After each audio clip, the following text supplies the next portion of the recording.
మహబూబాబాద్ ప్రభుత్వ జిల్లా hospital superintendent doctor Srinivas పై దాడి జరిగిన ఘటనలో వైద్యులు సిబ్బంది ఆగ్రహం వ్యక్తం చేస్తున్నారు. నిందితులపై కఠినమైన చర్యలు తీసుకోవాలని డిమాండ్ చేస్తూ హాస్పిటల్ ఎదుట ఆందోళన చేపట్టారు. వైద్య అధ్యాపకులు మాట్లాడుతూ డాక్టర్ శ్రీనివాస్ పై దాడి అక్షమ్యమని ఖండించారు. భద్రతా చర్యలు తీసుకోకపోతే విధులు నిర్వర్తించడం సాధ్యం కాదని స్పష్టం చేశారు. నిందితులను శిక్షించకపోతే అత్యవసర సేవలను నిలిపివేస్తామని హెచ్చరించారు. వైద్యుల ఆందోళన కారణంగా హాస్పిటల్లో ఓపీ సేవలు పూర్తిగా నిలిచిపోయాయి. ఈ ఘటనలో హాస్పిటల్ వాతావరణం ఉద్రిక్తంగా మారింది. నిన్న జరిగినటువంటి సంఘటన చాలా దురదృష్టకరమే. ఎందుకంటే తను టర్మినల్ స్టేజ్లో, చివరి స్టేజ్లో ఆల్మోస్ట్ 700 మిల్లీగ్రాములు ఉన్నటువంటి షుగర్ శాతం ఉన్నటువంటి పేషెంట్ చివరి క్షణంలో తీసుకొచ్చినారు. దాంతోపాటు తనకి హార్ట్ డిసీజ్ ఉందని కూడా తెలియవస్తుంది.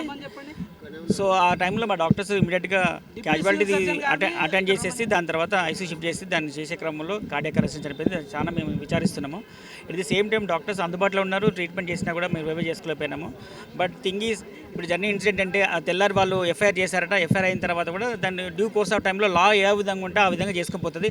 కానీ వాళ్ళు డిస్కషన్కి వచ్చి అంత 150 మంది ఒకేసారి అటాక్ చేయడం వల్ల కొంచెం భావోద్వేగానికి లోన్ కావడం వల్ల సార్ కొంచెం అస్వస్థ గురయ్యిండు. ఐసీలో ట్రీట్మెంట్ చేసి దాని తర్వాత వరంగల్ షిఫ్ట్ అయిపోయిండు. మేము కోరేది ఒకటి యాక్చువల్లీ మాకు డాక్టర్స్కి మాకు ఉన్నటువంటి ఇక్కడ ఉన్నటువంటి సౌకర్యాలు తక్కువ, అది మీకు తెలిసిందే. ఎట్ ది సేమ్ టైం మేమేం కోరుతున్నామంటే మాకు స్పెషల్ ప్రొటెక్షన్ ఫోర్స్ కల్పించి మా వైద్యులకి అండ్ సిస్టర్స్కి ఇక్కడ పనిచేసే వారికి భద్రత కల్పించాలి. అది ఫస్ట్ డిమాండ్. సెకండ్ డిమాండ్, ఖచ్చితంగా ఈ దోషులను ఎవరైతే సార్ మీద మాటల యుద్ధం ప్రకటించి బూతులు, నానా బూతులు తిట్టి ఎవరైతే చేశారో వాళ్ళని ఖచ్చితంగా భయభ్రాంతికి గురి చేశారో వాళ్ళను ఆరోపించడం జరిగింది. వారు వెంటనే వెళ్ళి పోలీస్ స్టేషన్లో కేసు బుక్ చేయడం అనేది జరిగింది. ఆ తర్వాత తెల్లారి 10:50 ప్రాంతంలో నిర్మానుష్యంగా ఉన్నటువంటి సూపరింటెండెంట్ ఛాంబర్ పరిసరాలలో ఒక్కసారిగా 100 నుండి 150 మంది ఒక సమూహం వచ్చి సూపరింటెండెంట్ గారిని చుట్టుముట్టి దుర్భాషలు ఆడుతూ సూపరింటెండెంట్ గారిని బెదిరిస్తూ చంపేస్తాము ఇది అదని చెప్పేసి ఇంకా అనుచితంగా ప్రవర్తిస్తూ బూతులు తిడుతూ ఆ అమ్మాయిని కూడా, ఇక మీకు ఊర్లలో ఎప్పుడైనా వినే ఉంటారు మీరు అందరూ, అలాంటి బూతులు తిట్టుకుంటూ, అంటే లేడీ ఆ డాక్టర్ని కూడా ఇష్టం కూడా తిట్టుకుంటూ, ఆర్ఎంఓ గారిని కూడా ఇష్టం కూడా తిట్టుకుంటూ, సిఎస్ఆర్ఎంఓని తిట్టుకుంటూ, సెక్యూరిటీ సిబ్బందిపై దుర్భాషలు ఆడుతూ, అక్కడ ఉన్నటువంటి పర్సనల్ వ్యక్తిగత సహాయకులు వారిపై కూడా దుర్భాషలు ఆడుతూ సూపరింటెండెంట్ గారిని లోపల నుండి బయటి వరకు తీసుకురావడం జరిగింది. అప్పుడు సూపరింటెండెంట్ గారు వయసులో చాలా పెద్దవారు, ఈ హాస్పిటల్ సంచాలకులు ఆయనే, ఆరోగ్యరీత్యా ఆయన కూడా ఎన్నో సమస్యలు ఉంటాయి. ఈ కాలంలోనే 30 ఏళ్ళకి ఎన్నో సమస్యలు వస్తున్నాయి. 60 ఏళ్ల మనిషితో మాట్లాడే విధానం ఇది. అందులో కొందరు రాజకీయ నాయకులు ఇన్వాల్వ్ అయిపోయి చుట్టుపక్కల వారిని రెచ్చగొడుతూ హాస్పిటల్ సంచాలకుడిపై దాడికి దిగడం అనేది చాలా బాధాకరం. మరియు మేము దీన్ని తీవ్రంగా ఖండిస్తున్నాం.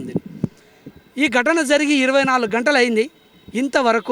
ఇంతవరకు ఒక్కరు కూడా పై అధికారులు అంటే జిల్లా కలెక్టర్ గారు కానీ కావచ్చు, ఎస్పీ గారు కానీ కావచ్చు, డిఎస్పీ గారు కావచ్చు, ఎవరైనా వచ్చి అసలు ఈ సమస్య ఏంటిది, దీనిపై మా వంతు సహకారం ఏమి అందించగలం అని కనీసం కనుక్కునే ప్రయత్నం చేయలేదండి.